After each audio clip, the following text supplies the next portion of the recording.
one of the stories I want to tell you is about this young fellow here. He was Me again. Yeah.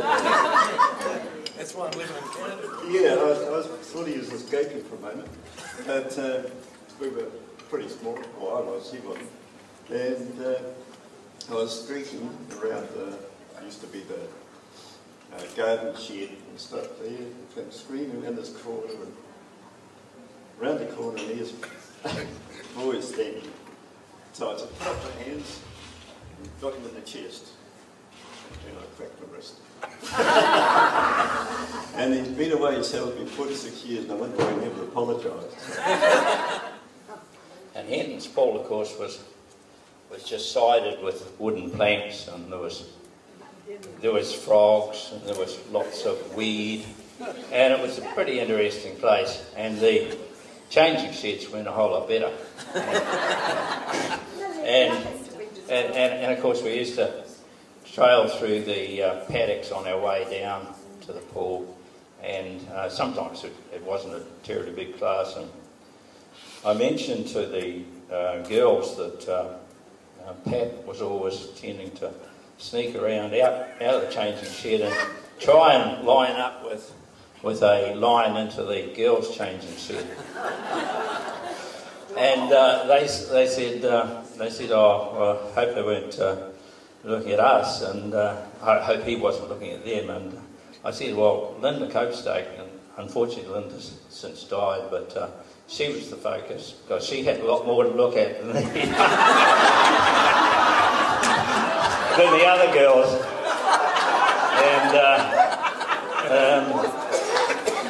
however, I would like to pay tribute, especially to all those folk who did so much work for all of us all along. I can remember my mum being on 12 committees. Wow. So I know there were a lot of other people on a lot of committees. I can remember selling clothes at Tangarau. I can remember for the guild, we would take as the guild to not only raise funds but to help with the clothing of the people in the community.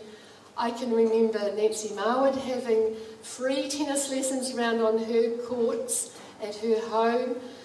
All the goodwill. I can remember Doug Couch and Doreen Woods and Rosalie Keane playing tennis endlessly and coaching lots of others. It was all just so terrific. Stan Jive with the Cubs and Scouts that my brothers went through.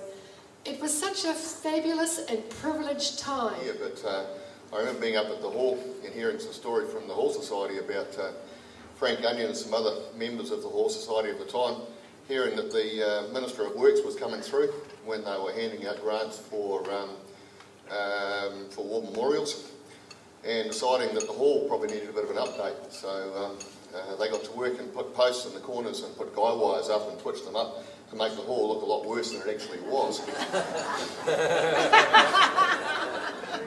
So, sure enough, the Minister of Works turned up and thought, given the number of servicemen that it served from the area, that this was terrible. It had a hall that had to be held up with guy wires. So we got the new hall, which is the one you were in last night. Fantastic facility it is. And the other hall was pulled apart, taken to Parongi, and was still standing in 1980. My name's Rebecca, and my dad was the first chairman of the Board of Trustees at Te Kowhai School. And I had Mrs. Schreiber for 3 years, and I remember her saying to me, sit under my big toe. And I heard some lovely ladies today saying that Mrs. Schreiber was their teacher as well, and she's not here tonight, I don't think, but I know that she taught many people at the school for 35 years or something like that. So I'd just like to thank her tonight, because she's one of the reasons that I decided to become a teacher myself. So I stand here today also being a teacher, and it was so nice to go out to Te Kowhai School today and to see the school where I grew up. And I remember Mrs. Schreiber taking us down to the quarry on school visits, because they didn't have health and safety standards so much in those days. So we could go on these little trips, and it would just be spur of the moment things. I'm sure she hadn't planned it, but she would just say, right kids, line up, we're going down to the quarry, or down wherever she took us. And it was a summer's night, and it was dark, and Max Clear was flying his aeroplane around in the sky. And for whatever reason, I was over at the school, and Ray Taylor, he got into a bit of a panic because he thought, being dark, Max had got lost and couldn't see where to go to land.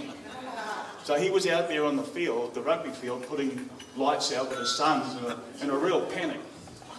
And next thing, Max flies around, he comes in really low over the rugby field. And it's one of those small aeroplanes with an open cockpit. And a voice yells out as he comes in low, "Go to bed, Taylor." We used to call him Pop Taylor or Ray Taylor, who was the principal in Form 1 and 2. And if you were talking in class, he would grab whatever was on his desk. It would either be a piece of chalk, and he was very good. He could throw it and hit you right on the forehead. And I can't remember who was talking loud, and he had a softball, a baseball, and he threw it at this particular person, and he missed. And I grabbed it, and I just had it beside me, and he was looking to see where the ball went. It hadn't had his desired effect. He hadn't hit this person. And anyway, he thought, oh, well, I won't make anything more about it. He carried on teaching as he did. And as soon as I got the chance, I got this softball when he had his back to us, and I threw it, and he just happened to at that time turn around, and I remember